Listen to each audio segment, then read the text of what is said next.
بسم اللہ الرحمن الرحیم۔ السلام علیکم ناظرین، دولت کمانا اور کامیاب ہونا کسے اچھا نہیں لگتا۔ ہم سب کی یہی سوچ اور یہی کوشش ہوتی ہے کہ کسی نہ کسی طریقے سے بہت سی دولت اور بہت سی شہرت کمائی جائے۔ اب اس مقصد کے حصول کے لیے ہر کوئی کوشش کرتا ہے۔ کچھ لوگ ایسے ہوتے ہیں جو 2 نمبر طریقے اور شارٹ کٹ طریقے استعمال کرتے ہیں، لیکن انہیں بالآخر بدنامی اور ناکامی کا منہ دیکھنا پڑتا ہے۔ میں آپ کو بتاؤں گا ایسے شخص کی کہانی جس نے عمر کے کسی حصے میں ہار نہیں مانی۔ آئیے جانتے ہیں یہ ہمت اور جذبہ کس شخص کا تھا۔ مگر جاننے سے پہلے اس ویڈیو کو لائک کریں، میڈیا کیچ کو سبسکرائب کریں اور بیل آئیکن پر ضرور کلک کریں۔ ناظرین، ایسے بھی لوگ دنیا میں موجود ہیں جنہوں نے برے حالات کے باوجود زندگی میں کچھ اصول اپنا کر ایسی شہرت اور دولت کی بلندیاں حاصل کی کہ وہ پوری دنیا کے لیے مثال بنے۔ فاسٹ فوڈ کی بات کی جائے تو سب سے پہلے دماغ میں آتا ہے برگر، اور برگر کی بات کی جائے تو KFC کا نام فوراً انسان کے دماغ میں آتا ہے۔ KFC شروع کرنے سے پہلے اس کے مالک کے بنائے گئے ریسیپی کو سینکڑوں ریسٹورنٹ نے ریجیکٹ کر دیا تھا۔ کوئی بندہ اس کی ریسیپی لینے کو تیار نہیں تھا، لیکن آج دنیا بھر میں KFC کے 10,000 سے زائد برانچز اور پوری دنیا میں KFC میں 90,000 سے زائد ملازمین کام کرتے ہیں۔ اس شخص کی زندگی کی شروعات انتہائی ناکام ہوئی اور کوئی سوچ بھی نہیں سکتا تھا کہ یہ شخص ارب پتی بن جائے گا۔ ناظرین، KFC کے مالک اور بانی کا نام ہرلینڈ ڈیوڈ سینڈرز ہے۔ یہ سن 1890 میں امریکہ کی ریاست انڈیانا کے علاقے ہینڈرویل میں پیدا ہوئے۔ سینڈرز کی پیدائش ہی ایک غریب گھرانے میں ہوئی، اور اس گھرانے کو ایک بہت بڑا دھچکا تب لگا جب 6 سال کی عمر میں سینڈرز کے والد کا انتقال ہو گیا، اور پھر گھر سنبھالنے کی ذمہ داری چھوٹی سی عمر میں سینڈرز پر آ گئی۔ 7ویں کلاس میں انہیں اسکول چھوڑنا پڑا۔ حالات ایسے خراب تھے کہ تعلیم جاری رکھنے کا خرچہ بھی ان کے پاس نہیں تھا۔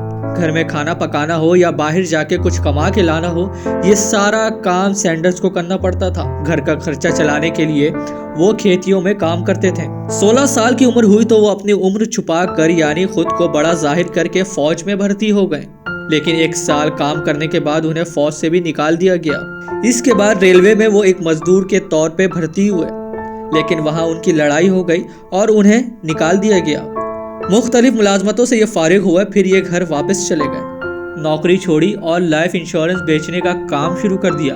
حیرت کی بات تو یہ ہے کہ انہیں اس ملازمت سے بھی فارغ کر دیا گیا، کیونکہ ان کے باسز کو ان سے شکایت تھی کہ یہ ٹھیک کام نہیں کرتے۔ لیکن ہرلینڈ سینڈرز نے ہمت نہیں ہاری۔ دیکھیے کیسا باہمت شخص تھا کہ اتنی مایوسی اور ریجیکشنز کے باوجود اس نے مایوس ہونا سیکھا ہی نہیں۔ 1920 میں فیری بوٹس کا کام شروع کیا، اور جو کمائی انہیں اس بزنس سے ملی، انہوں نے ایک نیا کاروبار لیمپس بنانے کا شروع کیا۔ اب یہاں مسئلہ یہ ہوا کہ ایک بڑی کمپنی لیمپس کی بیچ میں آ گئی۔ 40 سال کی عمر ہو گئی تھی، لیکن وہ کامیابی صحیح سے حاصل نہیں کر سکے تھے، اور اس دوران انہوں نے سروس اسٹیشن میں مرغی کا پکا ہوا گوشت بیچنا شروع کر دیا تھا۔ 1930 کا زمانہ تھا جسے معاشی بحران کا زمانہ کہتے ہیں۔ سینڈرز نے گیس اسٹیشن کے سامنے چھوٹے سے کمرے میں ایک ریسٹورنٹ کھولا۔ یہاں انہیں ایک وقت میں 3 کام کرنے پڑتے تھے۔ چیف کک بھی یہی تھے، کیشیئر بھی یہی تھے، اور ساتھ ہی گیس اسٹیشن کے آپریٹر بھی یہی تھے۔ اس ایک کمرے کا نام رکھا انہوں نے سینڈرز کولڈ کیفے۔ آج دنیا انہیں کرنل سینڈرز کے نام سے پہچانتی ہے، لیکن میں آپ کو بتا چکا ہوں کہ فوج سے تو انہیں جلد ہی فارغ کر دیا گیا تھا۔ اس بزنس میں سینڈرز نے یہ اصول رکھا کہ جو کچھ بھی ہو جائے کام پوری دیانتداری سے کرنا ہے، اور کام کا معیار نظر آنا چاہیے۔ ان کے کام کی لگن اور معیار کی وجہ سے لوگوں کا رش بڑھتا گیا۔ وہیں سے کمائی کر کے انہوں نے مزید جگہ خریدی اور اپنے دکان کو مزید بڑا کر لیا۔ پھر بھی یہ جگہ صرف 142 نشستوں کے ساتھ زیادہ بڑی نہیں ہو سکی۔ وہ کسٹمر کی سہولت کا بڑا خیال رکھتے۔ اس مرتبہ ان کا کام چل پڑا، لیکن اس بار ان کے ساتھ ایک حادثہ پیش آیا۔ سن 1939 میں ان کے ریسٹورنٹ میں ایک آگ بھڑک اٹھی اور ان کا سارا سامان جل کے راکھ ہو گیا۔ لیکن وہ تو تھے ہرلینڈ سینڈرز۔ ماضی کی طرح انہوں نے اس مرتبہ بھی ہار نہیں مانی، اور اس مرتبہ بھی انہوں نے ہمت نہ ہاری اور پھر سے کام سٹارٹ کرنے کا فیصلہ کیا، اور اپنا کام تھوڑا تھوڑا کر کے پھر سے شروع کر دیا۔ آہستہ آہستہ ان کا کام پھر سے پرانے لیول پر آنے لگا۔ اس کیفے پہ ہر وقت مسافر کا رش رہتا تھا۔ ہرلینڈ سینڈرز محنت کر رہے تھے، اور اسی وجہ سے وہ اپنا کاروبار عروج پر لے گئے تھے۔ پھر اچانک ایک اور مشکلات آ گئی۔ جہاں ان کا ریسٹورنٹ تھا وہاں ایک موٹر وے بن گئی، اور لوگوں کی آمد و رفت کم ہو گیا۔ یہ رش اتنا کم ہو گیا کہ سینڈرز کو یہ ریسٹورنٹ بیچنا پڑا۔ 65 سال ہو گئی تھی اور سینڈرز اپنا سارا مال بیچ کر ایک بار پھر کنگال ہو چکے تھے۔ 65 سال کی عمر میں سارا مال ختم ہونے کے بعد پھر سے کام شروع کرنا بہت مشکل ہے اور بہت معنی رکھتا ہے۔ وہ اپنے مقصد میں بالکل واضح تھے، انہیں پتا تھا انہیں کرنا کیا ہے، اس لیے انہوں نے اگلی حکمت عملی بنانی شروع کر دی۔ ان کا عزم یہ تھا کہ اپنے آپ کو مالی طور پر مضبوط کرنا ہے، لیکن اس مقصد کے لیے کوئی 2 نمبری کا راستہ نہیں اپنانا ہے۔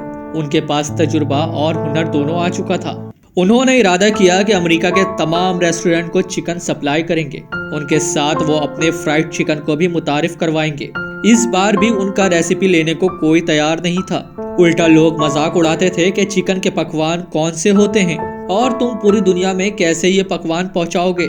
یہاں سینڈرز ہمت ہار سکتے تھے مگر وہ ڈٹے رہے اور اپنی کوشش جاری رکھی۔ انہی کوششوں کے درمیان ان کی ملاقات نیشنل ریسٹورنٹ ایسوسی ایشن کانفرنس میں ایک پینٹی ہرمن سے ہوئی اور انہوں نے سرمایہ کاری کی اور ہرلینڈ سینڈرز نے پکوان بنانے پھر سے شروع کیے۔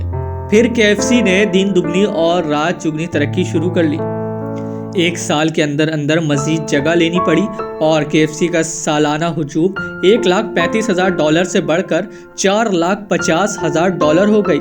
1955 میں ہرلینڈ سینڈرز نے اس کاروبار کو ایک قانونی ادارے کی شکل دے دی، ملک بھر میں اس کی فرنچائز بنائی۔ 1960 کے ابتدا میں امریکہ اور کینیڈا میں 600 سے زائد فرنچائز کھل چکے تھے اور آج یہ KFC پوری دنیا میں ہے۔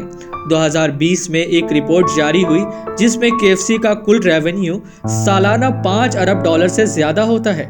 سن 1980 میں ہرلینڈ سینڈرز بیمار ہو گئے اور کینسر میں مبتلا ہو گئے۔ وہ کچھ عرصہ زیر علاج رہنے کے بعد وفات پا گئے۔ وفات کے وقت تک ان کے پاس $3.5 ملین کے اثاثے تھے اور آج ان کی فیملی کی نیٹ ورتھ $10 ملین سے زیادہ ہے۔